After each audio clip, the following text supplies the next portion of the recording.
Olá, seus lindos, tudo certinho? Eu sou a professora Silvia e neste vídeo analisaremos as transformações que aconteceram no Brasil durante o segundo reinado. Então vamos lá? Já conhecemos a figura de Dom Pedro II.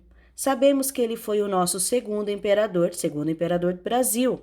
E sabemos também que ele foi o responsável por permitir a modernização do império.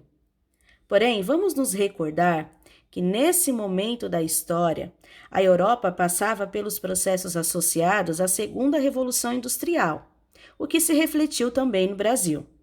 Com os recursos da cafeicultura e investimentos estrangeiros, principalmente os ingleses, muitas novidades foram introduzidas no nosso país. Uma das novidades foram os transportes mais velozes, como o navio a vapor e as ferrovias. Em 1850, foi inaugurada uma linha de navio a vapor entre Liverpool, na Inglaterra, e o Rio de Janeiro. As possibilidades da navegação atrairiam mais investimentos nesse setor. Quanto às ferrovias, a rapidez foi levada aos caminhos terrestres, até então percorridos no lombo de burro, cavalo ou carro de boi. A verdade é que nós sabemos que a necessidade de levar a produção de café para os portos do Rio de Janeiro e de Santos, principalmente para exportação, impulsionou a construção de ferrovias no Brasil. Veremos que em outras províncias também surgiram ferrovias, geralmente de curta distância. Já nas cidades, começaram as preocupações com os limites da área urbana. Em 1900, em São Paulo, foram inauguradas linhas de bonde elétrico. Em 1883, a primeira usina hidrelétrica foi construída em Diamantina, lá em Minas Gerais. Outra novidade interessante próprio Dom Pedro II trouxe para o Brasil foi a fotografia, desenvolvida na França já em 1839. É importante lembrar que todas essas mudanças aconteciam em um império bastante conservador, aristocrático, que ainda mantinha a escravidão, o que era algo contraditório, considerando toda a modernização pela qual o Brasil estava passando. Com o tempo, essas contradições de um reinado que procurava integrar as novidades do mundo moderno, mas que mantinha valores antigos e tradicionais, aumentavam as exigências por mudanças no país. Mudanças significativas na estrutura urbana serão visíveis. Em Manaus e Belém, por exemplo, a elite local buscou também se apropriar da modernidade, e assim como as demais províncias do Brasil. Um fator negativo que aconteceu durante o segundo reinado foi a questão de terra, a questão da terra, a lei de terras.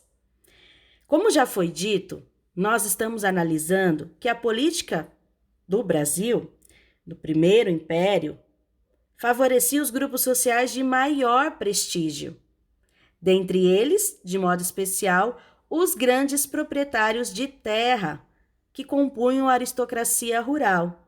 Isso acaba se repetindo durante o Segundo Império. Quanto a essa questão, a questão da terra, Dom Pedro II, pressionado tanto pelos conservadores como pelos liberais, assinou uma medida que ampliava ainda mais o poder desses grupos, a chamada Lei de Terras de 1850.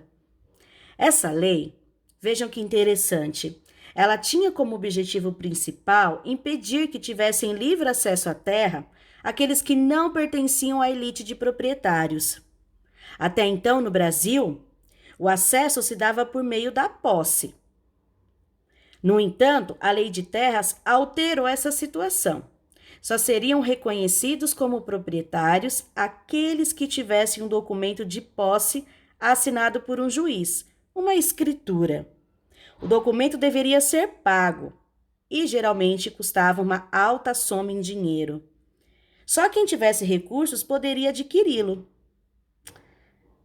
Assim, a população pobre que ocupava pequenas propriedades foi obrigada a se subordinar a grandes fazendeiros que podiam pagar pela terra. Muitos pequenos fazendeiros, proprietários rurais, produtores rurais, acabaram perdendo suas terras. Povos indígenas também foram afetados, porque foram expulsos, atacados por bandos armados e violentos que queriam a terra. Ainda analisando os fatores que permitiram as transformações no Brasil durante o Segundo Reinado, veremos outra disputa enfrentada por Dom Pedro II, as disputas ocorridas no Cone Sul. Uma das regiões mais disputadas na América do Sul no século XIX era a Bacia do Prata, formada por importantes rios que ligavam diferentes regiões. Qual a importância do Rio do Prata? Por meio dele, era possível comércio com localidades distantes do litoral, como é o caso do Mato Grosso, no Brasil. Faziam parte dessa bacia, como faz ainda, os rios Paraguai, Paraná, Uruguai e o do Prata. Observem o mapa por um instante. Pois bem, os países da América do Sul, na metade do século XIX, ainda buscavam definições para suas fronteiras. Nós já sabemos que havia um interesse pelo Uruguai, tanto por parte do Brasil como por parte da Argentina, não é mesmo? Havia discordância sobre o acesso aos rios que faziam essa ligação com o litoral. Cada país pretendia preservar seus interesses territoriais.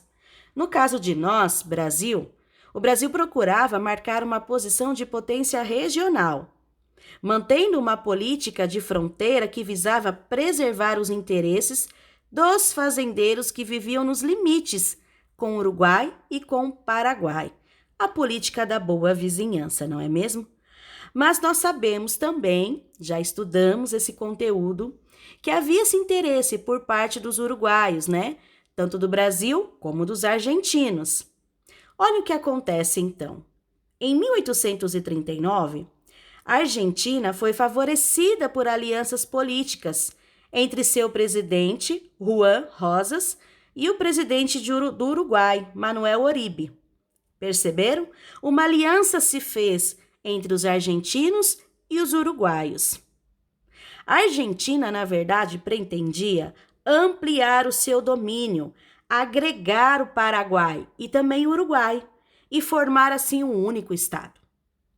No entanto, observando os acontecimentos, o governo brasileiro não permitiu. Ele promoveu a derrubada dos presidentes argentinos e uruguaio, com o apoio de rivais internos nos dois países. Isso ocorreu em 1851 a 1852 e ficou conhecido como a Intervenção contra Oribe e Rosas. As tensões na região, entretanto, não estavam resolvidas. O Paraguai, observando os fatos e acontecimentos desde 1862, era governado por Francisco Solano Lopes, que pretendia garantir uma ligação de seu país com o exterior, por meio dos rios Paraguai e do Prata. Assim, e para isso, ele tornou-se aliado do governo do Uruguai, liderado nesse período por Anastácio Aguirre, do chamado Partido Blanco. Perceberam? Lopes buscava também o apoio dos argentinos, que era contra o governo da presidência argentina. Solano Lopes, do Paraguai, ofereceu-se então como mediador do conflito entre Brasil, Uruguai e Argentina, mas foi rejeitado pelo Brasil. Não houve qualquer negociação. Sabe o que acontece então? O governo brasileiro, com a ajuda da Argentina, uniu-se a Venâncio Flores, líder do Partido Colorado. O passo seguinte foi invadir o Uruguai. Diante dessa situação, Lopes deduziu, segundo alguns historiadores, que o Paraguai seria o próximo alvo do governo brasileiro e do argentino. Por isso, decidiu se antecipar. Aprisionou em Assunção um navio brasileiro, o Marquês de Olinda, em novembro de 1864. O navio tinha como passageiro o novo governador da província do Mato Grosso. Em seguida, o Paraguai invadiu o Mato Grosso, o Rio Grande do Sul e também a província argentina de Corrientes. Começava assim a Guerra do Paraguai. No fim de 1864, calculava-se que o Paraguai tivesse um exército com aproximadamente 70 mil soldados, contra apenas 18 mil do Brasil e 6 mil da Argentina. O desenvolvimento do Paraguai era evidente no período, processo esse que vinha desde a independência do país em 1811. Um país sem dívida externa, sem analfabetismo, miséria ou escravidão, com indústrias de base. O Paraguai não dependia de uma política externa, de empréstimos internacionais. Entenderam? Pois bem, em 1º de maio de 1885, foi organizada entre o Brasil, a Argentina e o Uruguai uma aliança, a Tríplice Aliança, em oposição a Solano Lopes, do Paraguai.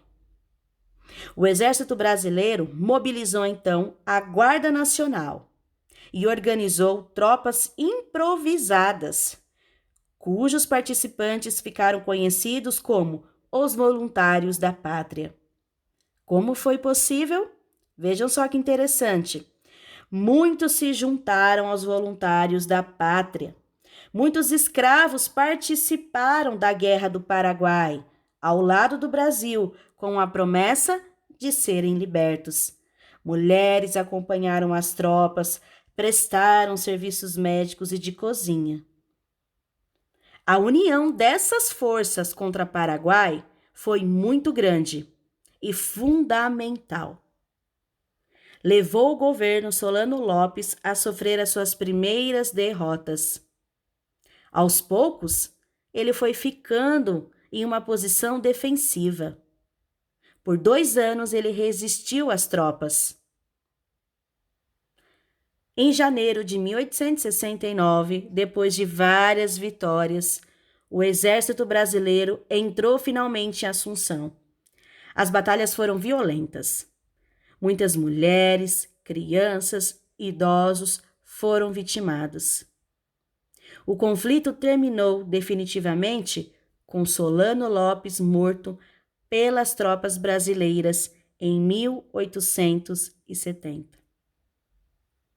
Não há dados precisos sobre o número de mortos. Para alguns, a população do Paraguai caiu de 800 mil habitantes para 194 mil. Outros acreditam que a população inicial era de 300 mil habitantes e teve cerca de 18% de mortos. O fato é que esse conflito arrasou o Paraguai, tanto em sua população como na sua agricultura, em seu projeto de desenvolvimento industrial. No lado brasileiro, milhares de pessoas também morreram ou retornaram da guerra mutilados. A Tríplice Aliança recebeu o apoio dos ingleses. Os ingleses tinham interesses na derrota do Paraguai. Isso levaria os países da América do Sul a dependerem de sua produção industrial. E os ingleses já estavam produzindo muito. Os países vitoriosos da guerra, no entanto, aumentaram as suas dívidas com os ingleses, por conta de vários empréstimos realizados. Isso traz para o Brasil grandes problemas econômicos. Nós veremos isso no próximo capítulo. Espero que vocês tenham gostado. Me despeço aqui, desejando que todos se cuidem e que Deus cuide de todos. Tchau, tchau, queridos.